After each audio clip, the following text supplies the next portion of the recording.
नमस्कार, SBT news में आपका स्वागत है। पेश है 30 जून रविवार सुबह 11:15 बजे राजस्थान की बड़ी खबरें। देश भर में कुछ राज्यों को छोड़कर मानसून लगभग पूरी तरह एक्टिव हो चुका है। उत्तराखंड में भारी बारिश की वजह से शनिवार को गंगा नदी का जलस्तर अचानक बढ़ गया, जिससे 8 कारें बह गई। उधर दिल्ली में 28 जून को 24 घंटों में 9 इंच बारिश हुई। इससे न केवल जून बल्कि मार्च से अब तक यानी 4 महीने का कोटा पूरा हो गया। दिल्ली में बारिश के कारण अलग अलग घटनाओं में अब तक 11 लोगों की मौत हो चुकी है। कल 5 लोगों की जान गई थी। शुक्रवार रात एक अंडर कंस्ट्रक्शन बिल्डिंग के गड्ढे में 3 मजदूर गिर गए थे। बारिश के कारण गड्ढे में पानी भरा था। आज सुबह तीनों मजदूरों के शव निकाले गए। इधर आउटर दिल्ली के एसपी बादली इलाके में शनिवार दोपहर सिरसपुर अंडरपास में भरे पानी में 2 लड़के डूब गए।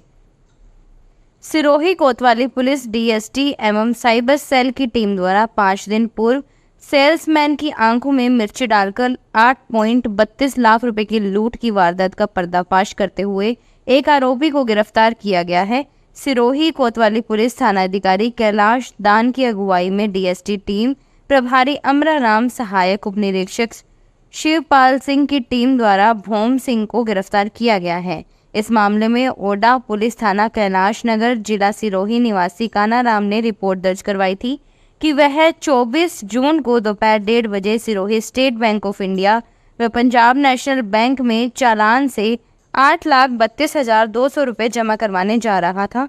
अम्बेश्वर जी से आगे वह आरएससी कैंप के पास 2 लोग आए तथा उनकी आंखों में मिर्ची डालकर नकदी लूट ले गए। हरियाणा सरकार और राष्ट्रीय अपराध विज्ञान विश्वविद्यालय गांधीनगर के बीच शनिवार को पंचकुला में एक समझौता ज्ञापन पर हस्ताक्षर किए गए। इस अवसर पर केंद्रीय गृह मंत्री अमित शाह, मनोहर लाल और हरियाणा के मुख्यमंत्री नायब सिंह सहित अनेक गणमान्य व्यक्ति उपस्थित थे। श्री शाह ने कहा कि एनएफएसयू के साथ जुड़ने से हरियाणा की आपराधिक न्याय प्रणाली को वैज्ञानिक आधार मिलेगा। ब्रिटिश काल के 3 कानून भारतीय न्याय व्यवस्था को चलाते आ रहे थे। उनमें त्वरित न्याय और सबको न्याय की अवधारणा के साथ बदलाव किए गए हैं। उन्होंने कहा कि इन्हीं बदलावों के 7 साल या अधिक सजा वाले अपराधों में अब फोरेंसिक टीम की जांच को अनिवार्य किया गया है। दिल्ली मेट्रो रेल कॉरपोरेशन ने भारी वर्षा के कारण जलभराव जैसी अन्य समस्याओं के बावजूद मेट्रो सेवाएं समय पर ही संचालित की गई। डीएमआरसी के प्रवक्ता ने शनिवार को जारी विज्ञप्ति में बताया कि भारी वर्षा के दौरान शुक्रवार को लगभग 69,36,425 लाख यात्रियों की यात्रा दर्ज की गई, जबकि एक दिन पहले गुरुवार को करीब 62,58,72 लाख लोगों की यात्रा की। मेट्रो ने गुरुवार की तुलना में शुक्रवार को लगभग 7 लाख अतिरिक्त यात्री यात्राओं की वृद्धि दर्ज की, जो यह दर्शाता है कि भारी बरसात में यात्रियों ने अपने निजी वाहन या अन्य साधन के बजाय मेट्रो का उपयोग करना पसंद किया। विज्ञप्ति के अनुसार भारी बारिश के कारण सड़क यातायात पूरी तरह से अस्त व्यस्त हो गया था। राजस्थान के 6 विभागों करीब 20,000 नई नियुक्तियां हुई हैं। सिलेक्ट हुए कैंडिडेट्स को आज विशेष कार्यक्रम के जरिए ज्वाइनिंग लेटर दिए गए। मुख्यमंत्री भजनलाल शर्मा ने टैगोर ऑडिटोरियम में हो रहे कार्यक्रम में 7,000 युवाओं को नियुक्ति पत्र दिए। इस मौके पर उन्होंने कहा कि मैंने भी टीचर बनने की बहुत कोशिश की थी, फॉर्म भरकर पढ़ने जाता था। आपको नियुक्ति पत्र मिलते ही परिवार के मन में कैसा भाव होगा हम जानते हैं। इससे पहले कैबिनेट मंत्री राज्यवर्धन राठौड़ ने कहा कि राजस्थान सरकार हर साल 70,000 युवाओं को नौकरी देगी। वहीं मुख्य सचिव सुधांशु पंत ने कहा कि कुछ समय पहले तक राजस्थान में परीक्षाओं पर सवाल उठ रहे थे। पीएम के एंटी चीटिंग टास्क फोर्स बनाने के बाद युवाओं का विश्वास फिर से कायम हुआ है। Power with in the leadership legacy of Narendra Modi पुस्तक का यहाँ विमोचन किया गया, जिसमें प्रधानमंत्री के 50 साल के सार्वजनिक जीवन का विवरण पेश किया गया है और उनके शुरुआती सालों जब उनके हृदय में उद्देश्य और नेतृत्व का अंकुर फूटा था, उसका विश्लेषण किया गया है। विकासवादी विद्वान एवं लेखक डॉक्टर रामास्वामी बालासुब्रमण्यम की यह नई पुस्तक में पश्चिम के गुण आधारित दृष्टिकोण और भारत के पारंपरिक नेतृत्व करने की क्षमता पर आधारित दर्शन की तुलना के साथ नेतृत्व का अद्वितीय दृष्टिकोण पेश किया गया है।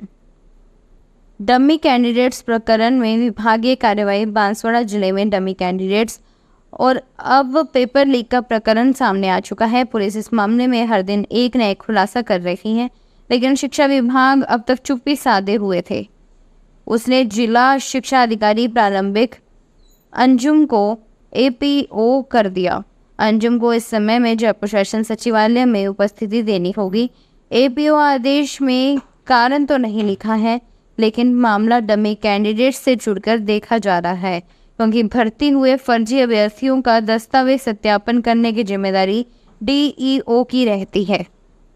सिरोही जिला एवं सेशन न्यायालय के जमादार पद पर कार्यरत इंद्रलाल सेन के सेवानिवृत्त होने पर सम्मानित कर विदाई दी गई। जिला न्यायाधीश रूपा गुप्ता ने अनोखी पहल करते हुए जमादार को सम्मान पूर्वक अपने समक्ष कुर्सी पर बैठाकर उनके साथ चाय पी और उनके सादगी भरे अनुशासित स्वभाव की प्रशंसा की। उसके बाद गुलदस्ता भेंट कर सम्मान किया। जिला न्यायाधीश रूपा गुप्ता ने कार्यक्रम के समापन पर जमादार को अपने राजकीय वाहन में सम्मान पूर्वक बैठाकर उन्हें उनके घर तक छोड़ा। अपने अधिकारी द्वारा इस तरह से सम्मान मिलने पर जमादार की आंखों से आंसू आ गए। इंद्रलाल सेन कार्यालय से जिला न्यायाधीश के साथ पैलेस रोड स्थित महादेव मंदिर पहुंचे। राजस्थान के मुख्यमंत्री बजराज शर्मा ने शनिवार को आयोजित राज्य स्तरीय मुख्यमंत्री रोजगार उत्सव कार्यक्रम में वीडियो कॉन्फ्रेंस के जरिए एमबीएस चिकित्सालय कोटा की दंत तकनीशियन रंजना से सीधा संवाद किया। मुख्यमंत्री ने शनिवार को राज्य के 15,000 से अधिक युवाओं को नियुक्ति पत्र सौंपे।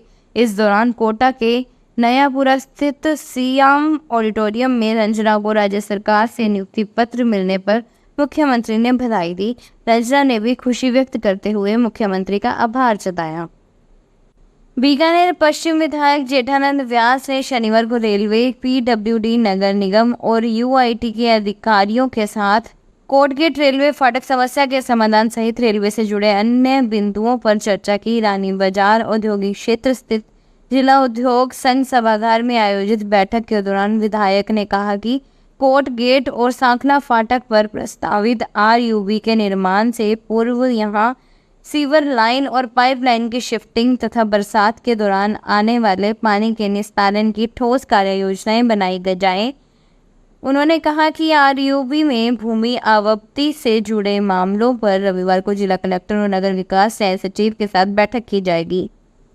राजस्थान देवनारायण बोर्ड के अध्यक्ष ओम प्रकाश भड़ाना ने कहा कि मुख्यमंत्री बजराज शर्मा युवाओं को रोजगार देने के लिए कटिबद्ध है और वह इस लक्ष्य को लेकर काम कर रहे हैं। गत साल तत्कालीन मुख्यमंत्री अशोक गहलोत की ओर से देवड़ावास जिले में खोले गए मधुमक्खी पालन उत्कृष्ट केंद्र को राज्य सरकार मुख्यमंत्री के गृह जिले भरतपुर शिफ्ट करने की तैयारी में है। इसकी कार्यवाही राज्य स्तर पर चल रही है। 721 लाख रुपए के इस बड़े प्रोजेक्ट को सरकार ने शिफ्टिंग एजेंडे में लिया है, यानी कि इस केंद्र को सरकार जल्द भरतपुर ले जाएगी। इसके बाद गहलोत द्वारा टोंक वासियों के लिए दी गई इस सौगात से लोग वंचित हो जाएंगे। इस क्षेत्र में रोजगार की आस लगाए बैठे युवाओं को फिर हजारों रुपए खर्च कर भरतपुर जाना पड़ेगा। चित्तौड़गढ़ जिले की बस्सी थाना पुलिस ने अवैध मादक पदार्थों की तस्करी के खिलाफ बड़ी कार्रवाई करते हुए शुक्रवार रात बस्सी थाना क्षेत्र के मायरा घाटा में नाकाबंदी के दौरान एक पिकअप में 49 कट्टों में भरा 987 किलो 600 ग्राम डोडा चूरा जब्त किया है। पिकअप की एस्कॉर्ट करते एक बाइक चालक को गिरफ्तार कर बाइक भी जब्त की है। जिला पुलिस अधीक्षक सुधीर जोशी ने बताया कि जिले के समस्त थाना अधिकारियों को अवैध मादक पदार्थों की तस्करी की रोकथाम व धरपकड़ की कार्रवाई करने के निर्देश दिए गए हैं। इसी क्रम में एएसपी चित्तौड़गढ़ पर्वत सिंह के निर्देशन में डीएसपी चित्तौड़गढ़ शिव प्रकाश टेलर के पर्यवेक्षण में थानाधिकारी बस्सी सब इंस्पेक्टर जयेश पाटीदार ने हवलदार विक्रम सिंह, सिपाही अनिल नारायण लाल के रामनिवास कल रात बस्सी कस्बा में गश्त करते हुए मायरा घाटा पहुंच नाकाबंदी की। शहरी जल योजना चित्तौड़गढ़ के अंतर्गत पानी के बिलों को जमा करने की अंतिम तिथि बढ़ाकर 5 जुलाई कर दी गई है। जन स्वास्थ्य अभियांत्रिकी विभाग के सहायक अभियंता हिमांशु वीरवाल ने बताया कि उपभोक्ता पानी के बिल बिना पेनल्टी 5 जुलाई तक शहर में स्थित किसी भी ई मित्र कियोस्क पर जमा करा सकेंगे।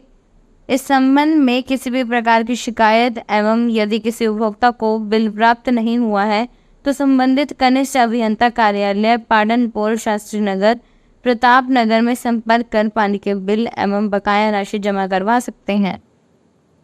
दिल्ली के इंदिरा गांधी इंटरनेशनल एयरपोर्ट के टर्मिनल 1 के बाद शनिवार को गुजरात के राजकोट एयरपोर्ट की कैनोपी गिर गई। हालांकि हादसे में किसी के हताहत होने की खबर नहीं है।